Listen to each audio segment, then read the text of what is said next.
Okay. Okay, thanks.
Yep. Anthony Stevens. Hi. I put everything out for you.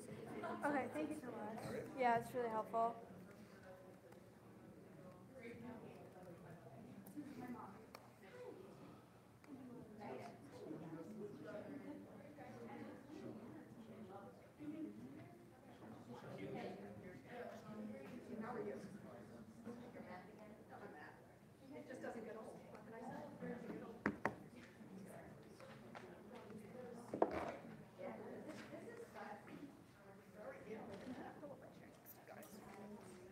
Okay.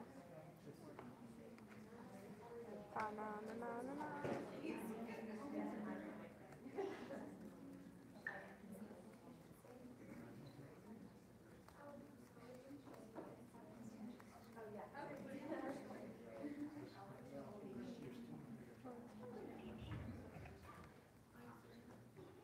Yeah, it's on. Hello all, good afternoon. Thank you for joining us and welcome to the Lower Marion High School Student Organized Town Hall meeting with the candidates for the 4th District now and 5th District later this afternoon. Before we get the show on the road, here's a little about us and why we're hosting the event today. Following the March for Our Lives, Part 1 student organizers have partnered with the Town Hall Project to call for a town hall in every congressional district today, Saturday the 7th.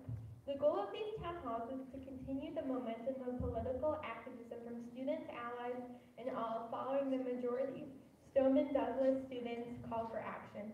These students' activism inspired us to walk out to protest Congress's inaction to implement more comprehensive gun legislation, and then to meet with our current representative, Dwight Evans.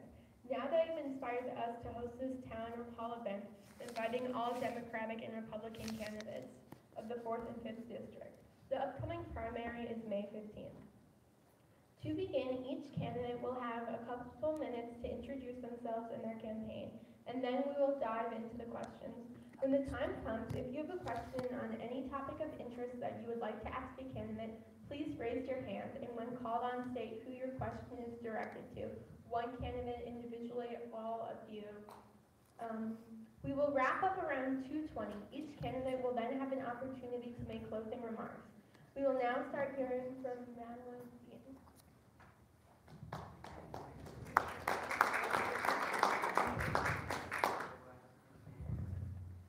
Hi, I hope you don't mind. I'm going to stand just because I can't see folks in the back. Maybe I'll go up here, excuse me. My name is Madeline Dean. I'm state representative in Abington and Upper Dublin. That's the Pennsylvania 153rd.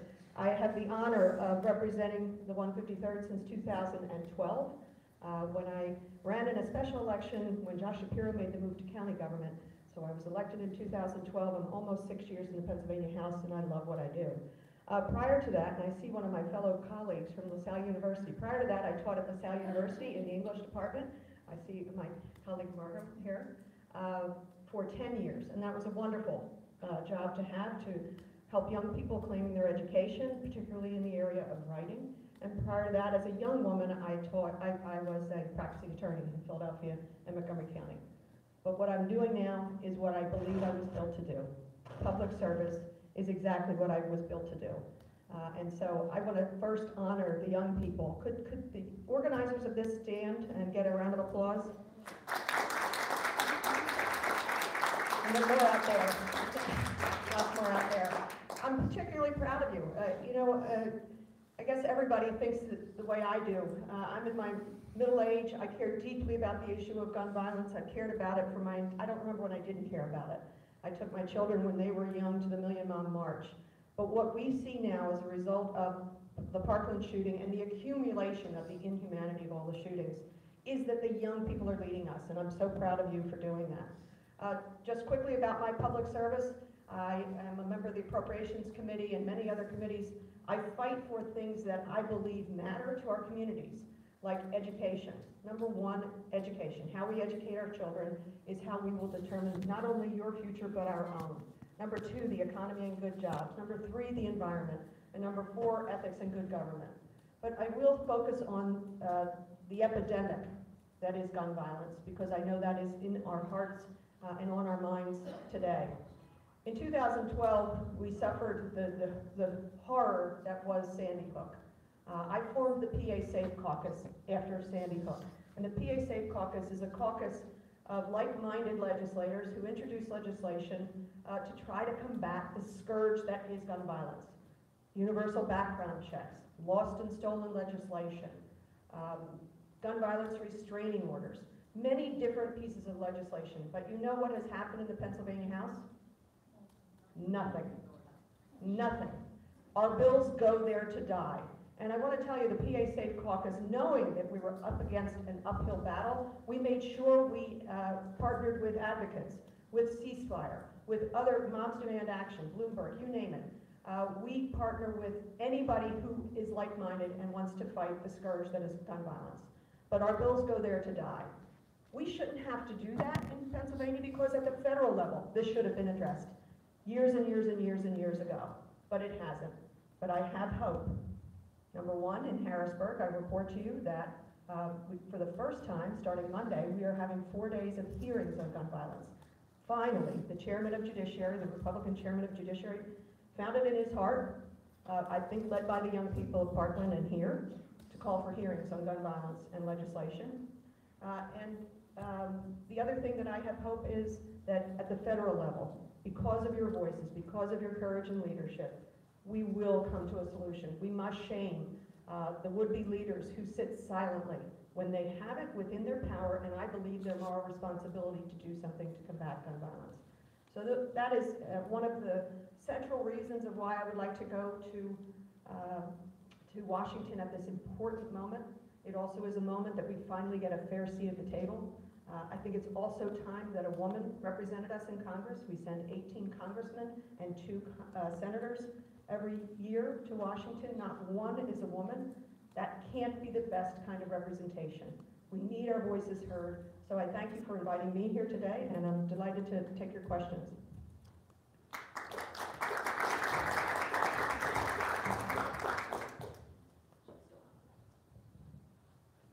Hi, my name is Shira Goodman. I'm also a candidate for the 4th Congressional District. Thank you so much for having this town hall. I know that all over the country students are doing this today. I'm so excited because, as many of you know, for the last 5.5 years I've been leading Ceasefire PA, leading the fight against gun violence in Pennsylvania, leading the fight against the NRA, working to pass those bills that Rep. Dean said go there to die, and also fighting some really bad stuff. Sometimes this stuff doesn't show up on a scorecard. But I can tell you that in the 6 years, almost 6 years I've been working at Ceasefire PA, we've kept guns out of our public schools. We've kept guns off of our PASHE, state-owned campuses. We've stopped the NRA from almost everything they've tried to do. The one thing that they passed, which I know Laura Marion is very familiar with, a bill that allowed the NRA and other groups to sue cities that pass their own ordinances, we got that declared unconstitutional. So I have a track record of fighting the NRA. Sometimes some of those things, like I said, they don't show up on a scorecard because when something doesn't pass, it's not as sexy a story as when it does, but to us, those are wins. I'm ready to keep doing that. I thought about, after Parkland, I had gotten into this race before Parkland. After Parkland, I thought about staying at Ceasefire PA and doing this work, the same work I had been doing. But I also knew that this was an opportunity to take this fight to the next level and an opportunity to let the people who've been working with me to step up and lead. And that's what's happening. I will tell you, it's a hard time to step aside and watch other people be on TV about the issue that I care the most about. But I'm very proud of my staff. They're stepping up, they're doing it. They're taking busloads to Harrisburg this week for the hearings that Rep. Dean talked about. And if any of you are interested in going, you should go to ceasefirepa.org and see if you can go. The work that you're doing and the reason you brought us together today is the reason that I want to go to Washington. I'm tired of having to watch more families suffer, what so many have. It is a problem that we can solve. We know how to do it. It is not complicated. We have to keep guns out of the hands of people who shouldn't have them. We know how to do it. We just haven't had the will in the leadership in Congress or in Harrisburg to do it. We need to send people who are going to fight for it and stand up for it. I've worked with people on both sides of the aisle. I've worked with people who disagree with me. I've had people point guns at me. I am not afraid for this fight. I'm honored that you guys wanted to do this town hall with the candidates today. I'm so glad because you guys are going to be sitting up here soon and taking our place, and I think we're probably both happy about that.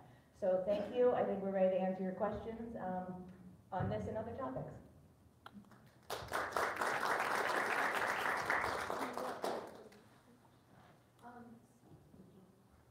So if anybody has questions for the candidates, please raise your hand and I'll come around to you guys and give you guys a microphone.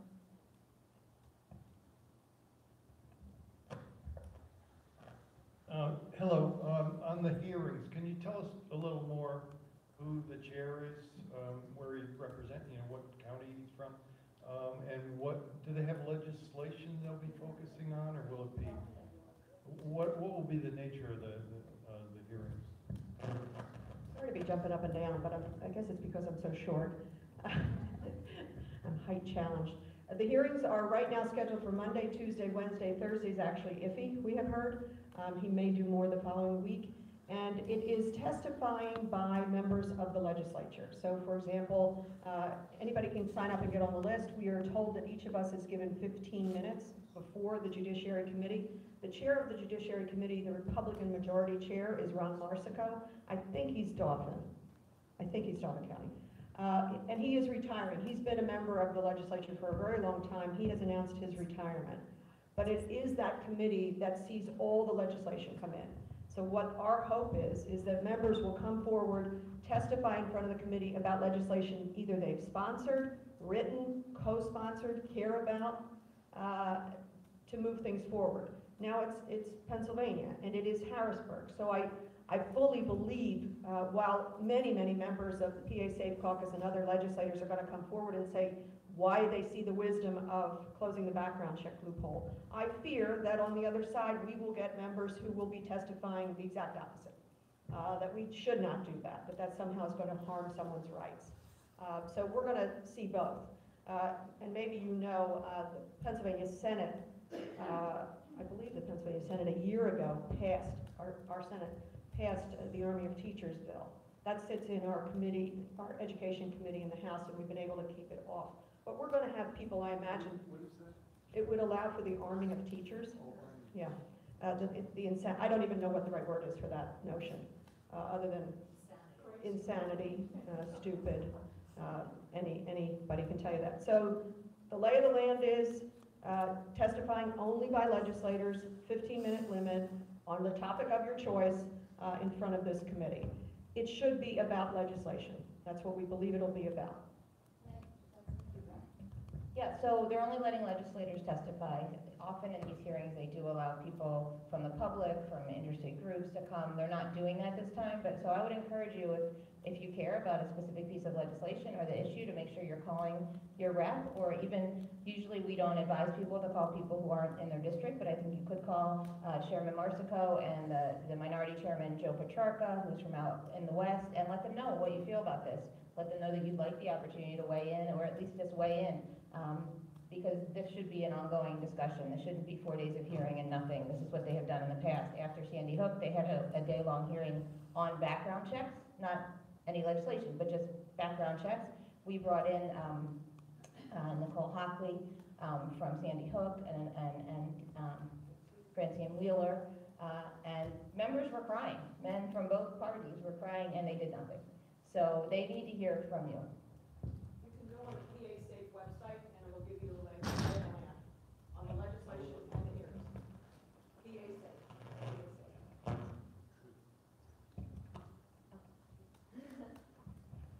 Gun violence is certainly top of mind right now, but there's a lot of other things happening in Congress that need some work.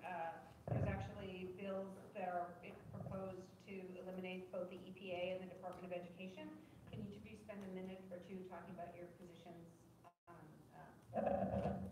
Yeah, thank you. I think those are the two most egregious examples, although I did hear the other day that the State Department is literally dark because there are not enough people working there to get the motion sensors to put the lights on. So under the guise of saving money, making government smaller, we are stripping away all of the infrastructure of how we run a government. The EPA and the Department of Education are run by people who A, hate the environment, or B, hate public schools and teachers and students.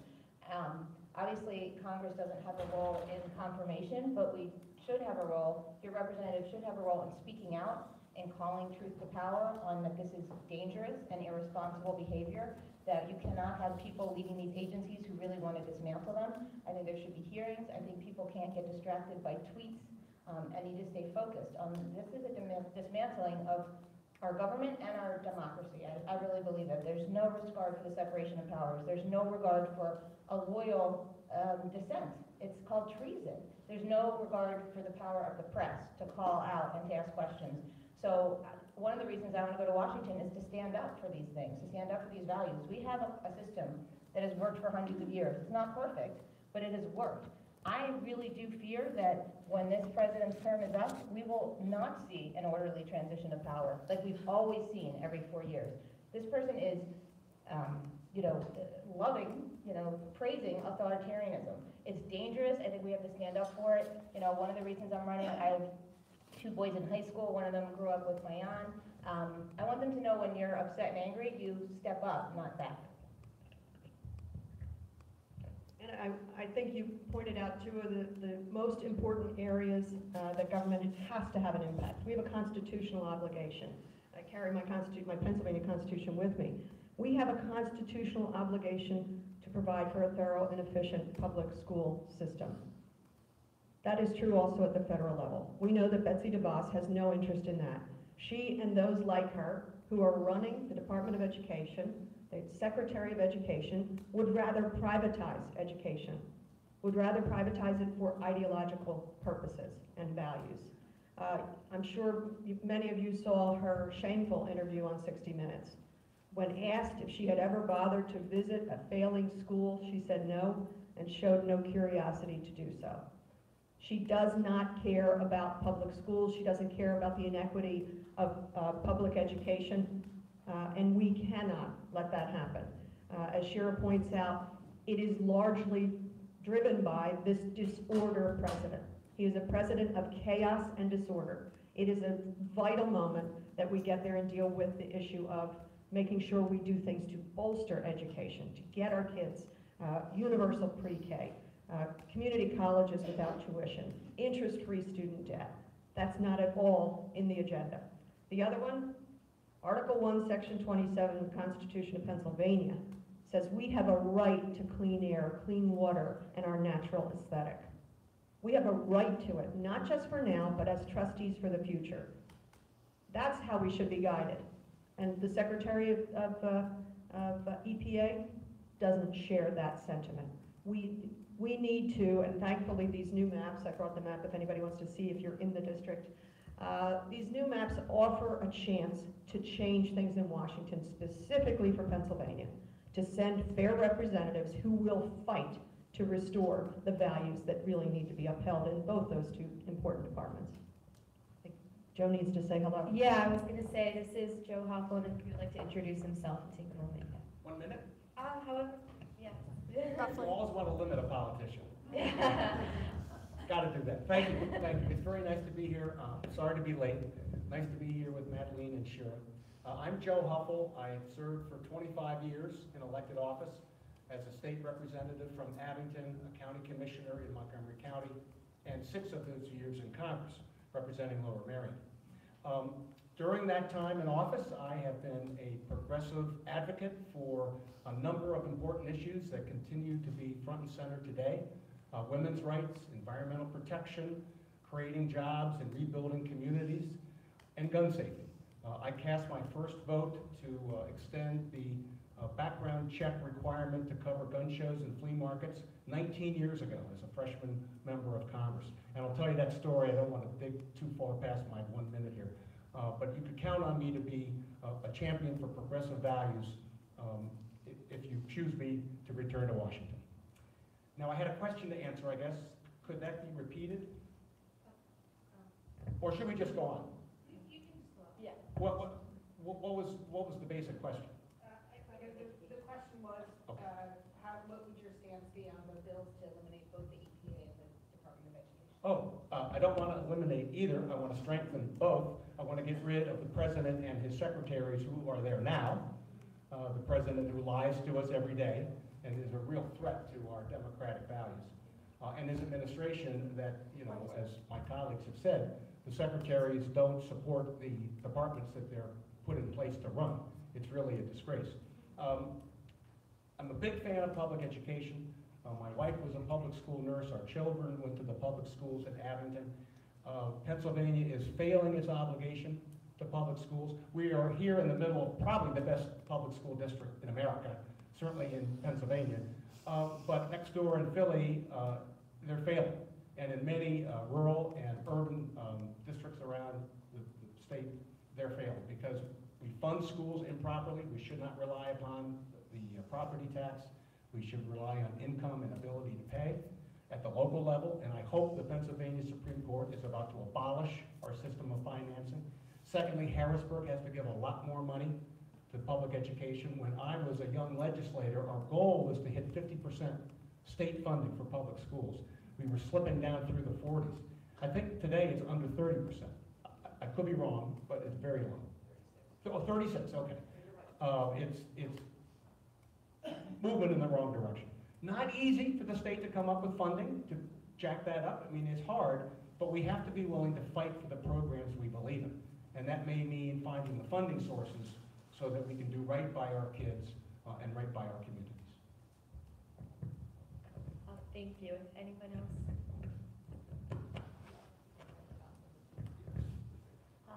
So I feel like I wake up every day to kind of yet another threat to sort of our infrastructure and our systems. And, you know, and I hear clearly the sort of outrage that you're portraying.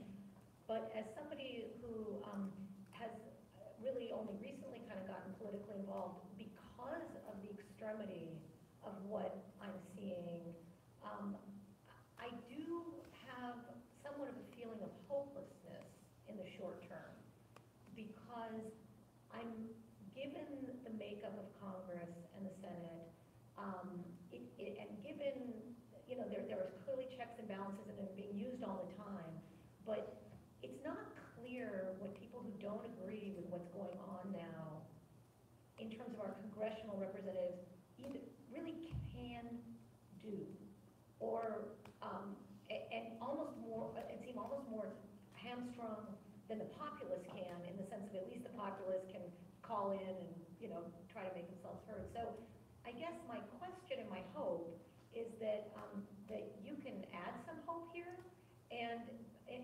tactically, what is it? So you're in Congress. You guys want to go to, you know, what? Well, not what you'd like. Yeah. What? Sorry. Quick promotion. What if you go there? Would you do to actually tactically make a difference, so that it's not just, you know, protesting, but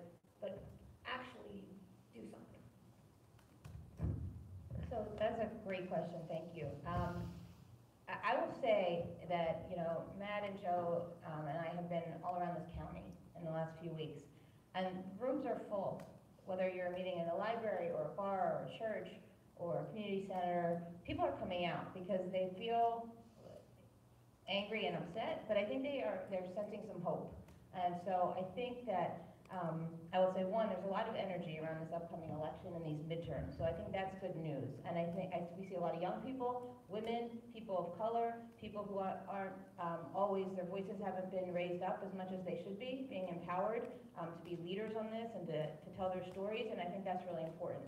I also think what we've lost in Washington recently are any of those voices that will work across the aisle, will work together. And I know we're in a Democratic primary, so this might not be the most strategic thing, but here's the truth.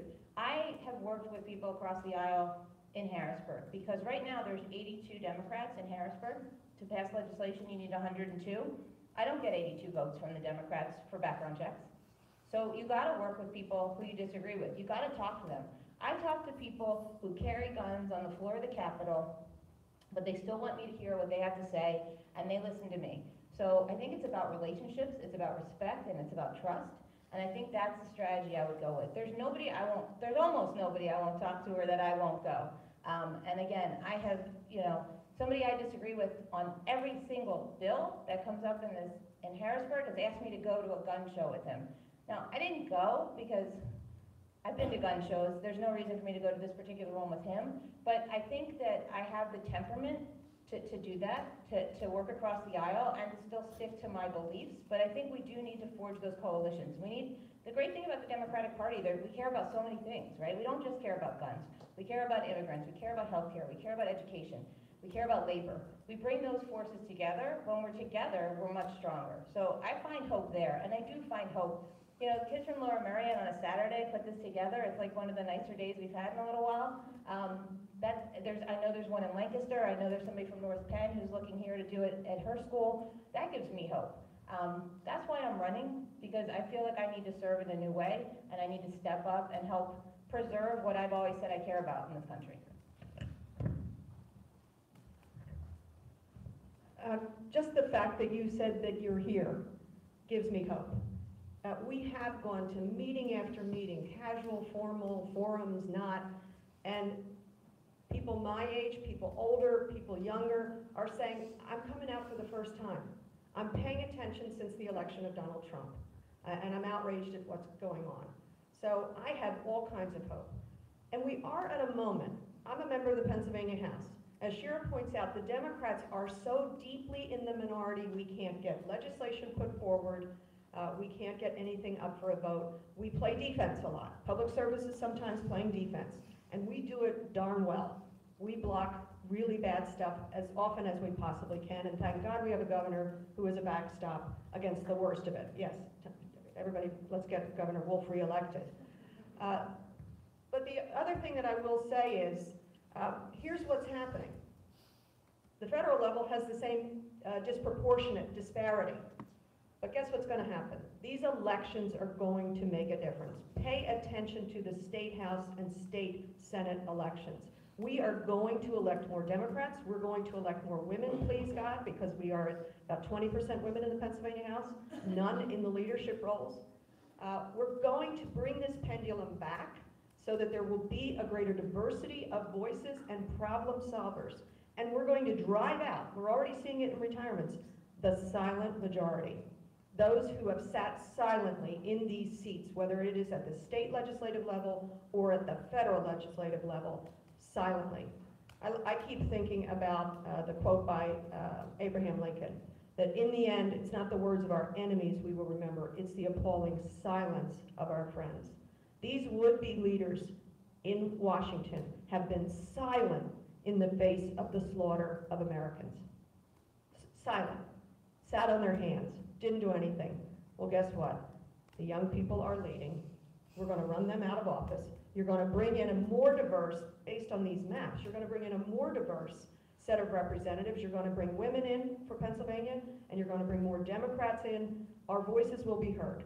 Governor Rendell calls me a high-energy disruptor. That's what I like to be. I like to be disruptive of that which is not working. So I won't be silent. I'm optimistic that responsible voices will be heard and will bring some justice back to this system. Well, first off, don't ever give up hope. Start with that. Winston Churchill gave the greatest 8-word speech in history when he said, never, never, never, never, never, never give up. That was 8 words, right? Yeah, I think. Okay. So, better days are coming. You got to believe that if you run for office. You got to have the confidence that you can help be part of something better. And a Democratic majority in the House and or the Senate in Washington will go a long way to blocking Trump's abuses and begin the preparation for booting him out of office in 2020, if not sooner. What I would do and what Congress ought to be doing now is finding ways to reach across the aisle and get things done, whatever they can get done. An example is the Dreamers. The Dreamers should be legalized. Both parties want to legalize the Dreamers, but the Republican leadership won't bring up a freestanding bill because Trump wants to add funding for his wall to it. And I'll never vote for a penny for his wall. Believe me, it's the stupidest idea ever. The Democrats ought to be able to work with the Republican leadership and just work something out so they can bring that bill up. Pass it with bipartisan majorities, show that Congress can work and that it can stand on its own 2 feet, send it to Trump, and if he wants to veto it because there's no funding in it, let him veto it. Things like that need to be done, and that's where I would provide the leadership.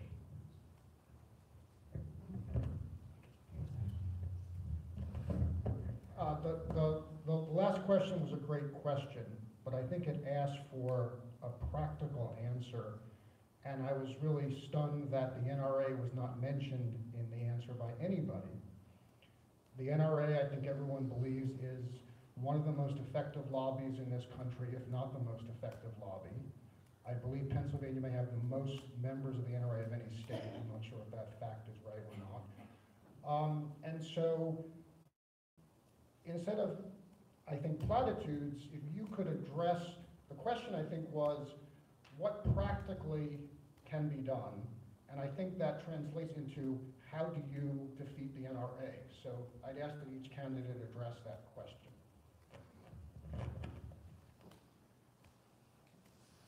That's a great question. I heard the first question a little differently, but I'm glad for this one, so thank you. I think we're the #2 state, right? We're right up there, for sure.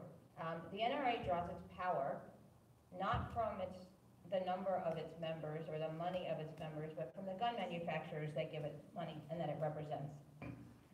The NRA also draws its power from having single-issue voters who there's no quarter given. You step out of line, you are getting a no vote. We don't tend to operate that way on this side of the aisle, right? We care about a lot of things. We just went through that list. We give people a pass. So I think one is, you can't give anybody a pass. They're good on healthcare, they're good on choice. Where are you on guns? You know, you have to ask that question every time, at these forums, when they come knocking on your door, at the voting booth. Take those lists. You know, I know there's lots of organizations, national and state, that do voter guides on this issue. #2 is the NRA is also very successful, not because they give so much money, but they threaten.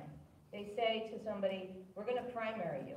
So we need to do the same thing on the other side, and some of it is money. I mean, and this is awful. I mean, these guys know, you know, people are calling you for money. You need money to run for office. The NRA does give some, but they promise that they're going to primary. So we need to be giving money, protecting people who do the right thing, supporting organizations that do that, and working hard to get people out who do the wrong thing. The other thing is that we're now at a point where like 95% of Americans agree on background checks for every gun sale, no matter where it is, no matter who the seller is. 65% now are agreeing about assault weapons bans. These are unprecedented numbers. They count gun owners, they count NRA members. We need to be empowering them, and we need to be protecting people who vote the right way. We need to be standing up for them, we need to be thanking them, we need to be out there, and we need to be calling out the people who don't. That's the only way we're going to be as strong. One question I always get is, why isn't there one group that's just like the NRA, but against the NRA? I could give you the whole history of the gun violence prevention movement. I don't know. Every time something happens, somebody wants to form a new group. Every time. Adults and kids. right? The Parkland kids have Never Again, but there's some other groups in that high school that aren't part of Never Again, they want their own thing. It's always about money and power and resources and those kinds of things, no matter where you are. But I can tell you that the movement is much more cohesive and collaborative than it ever was. But we need people like Bloomberg, like Giffords, like you, like me, who will give money to good candidates, say no to bad candidates, and make this a key voting issue.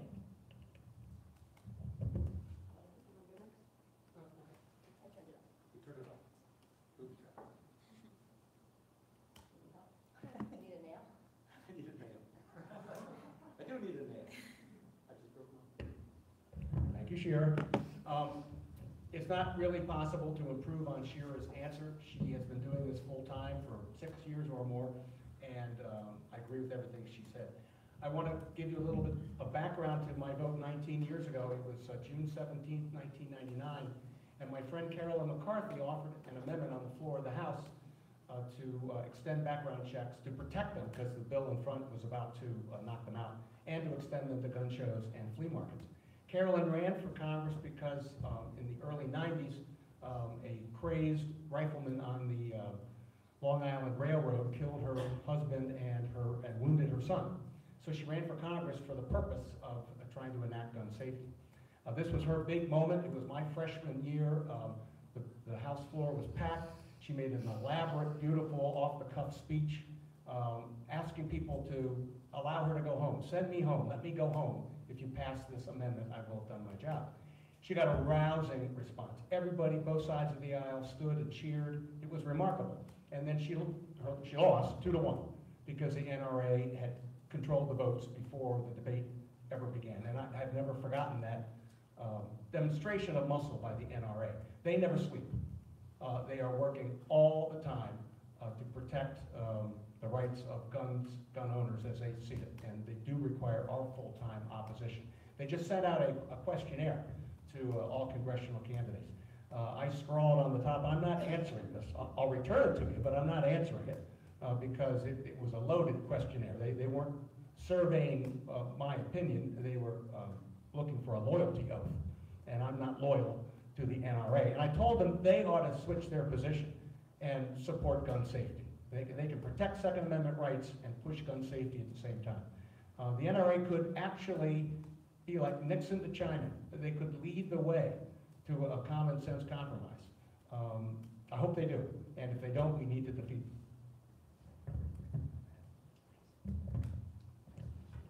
Thank you for the question. We in Harrisburg are fighting the NRA all the time. So I enjoy an F rating with the NRA. I'm delighted with that. It's a badge of honor. But, and they are intimidating to those who care about their money. They're not intimidating to me. And I believe your question actually asks a larger question, which is what do you do about special interest money and how it is actually controlling our calendar at the state level and at the federal level. And what you do is you shine a bright light on it. So I call out the NRA for contributing to colleagues, and colleagues then not having the gumption to actually take a look at a vote on a background check bill. And just an anecdote about background checks. I went to a gun show. My husband took me, it was Valentine's Day 2 years ago. He said, you're always talking about background checks and the gun show loophole. We're going to Oaks, we're going to a gun show. We're going to see what it's all about. In Pennsylvania, there's one gaping hole in our background check system. It is the private sale of long guns. That's it. It's literally a paragraph that carves out the private sale of anything with a certain barrel length. That was fine maybe back in the 60s and 70s when you were just talking about a shotgun farmer to farmer. But it's not fine when you have AR-15s and other long barrel guns, highly sophisticated guns, and you have the internet. So if we go to this gun show, a table just like this is lined up with AR-15s. And 3 young people walk past the table, I'm just observing, and one young man says to the other young man, oh boy, I'd like to buy that. The young man says, I'll buy it, and we'll just say I sold it to you privately. So they understood one of them was a prohibited purchaser. They knew it, but that the other guy would just simply get around it by saying I sold it to him privately. I sold it privately. We have a gaping hole. The NRA used to favor background checks, but the power and the money of the manufacturers got in the way. So what do? You shine a light on those who take that money, and then you vote them out of office. We do need to become more signal issue. We'll never, because we're Democrats and we care about way too many things. But notice how that's very true in every other area. We can't get a shale tax in Pennsylvania. Take a look at the leadership of the Republican Party and the tens of thousands of dollars they get from the oil and gas industry. So what do? I shine a light on it, I don't take special interest money, and I fight for campaign finance reform. I think, yes. Hi, you just touched on campaign finance reform. That was my next follow-up. Without overturning Citizens United, there's nothing that we can do. Because I'm noticing that every time a progressive who is running on public financing only, Bernie wasn't the first, but hasn't been the last since. They are purged from the DNC by the DCCC. And corporate funded Democrats are boosted. This is already happening, and we haven't had the primaries yet. So my question is, how do you propose to be funded? And also, what will you do if you get into Congress to overturn Citizens United? And then one more quick question, how about open primaries? Because I'm all for a third party. Thank you.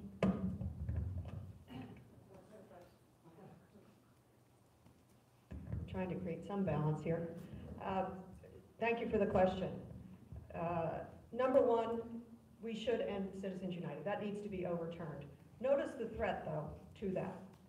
And I met with End Citizens United. They are becoming more and more robust. I think they're only 3 or 4 years old in organizing. They have millions of members. They are becoming more robust. It's like these other grassroots movements. That's what's going to make the difference. But the threat, the danger is, we have Donald Trump in the White House. He will likely get a Supreme Court pick or two. That's not going to be a vote to end Citizens United. So one of the very serious threats is who sits on our Supreme Court and who might this president, if he's given the opportunity, appoint to it. What I'd like to see is Donald Trump out of office. There are articles of impeachment that should be brought forward. There just simply are.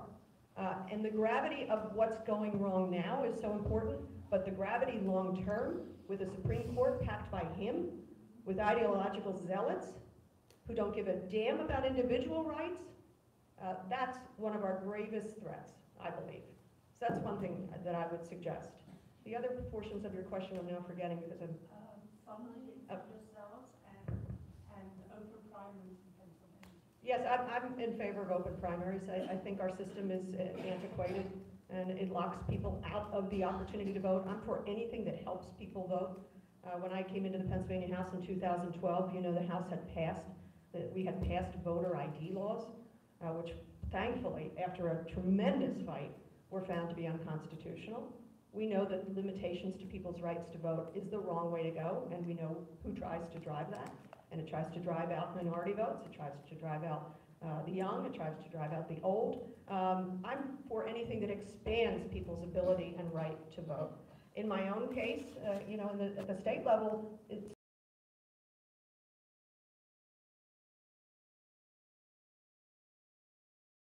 special interest because I don't think that's the right thing to do. At the federal level, individuals are limited in what they can give us. But counteracting that is Citizens United. Dark money, unaccounted for, don't know who's giving it, in large quantities. We have to end that. Thanks. These are 3 great and important questions. I'm gonna go backwards. I'm for open primaries. It's so hard to vote here in Pennsylvania, right? We finally have online registration. We don't have same-day registration. We don't have early voting. It's almost impossible to get an absentee ballot. By the way, you have a few more days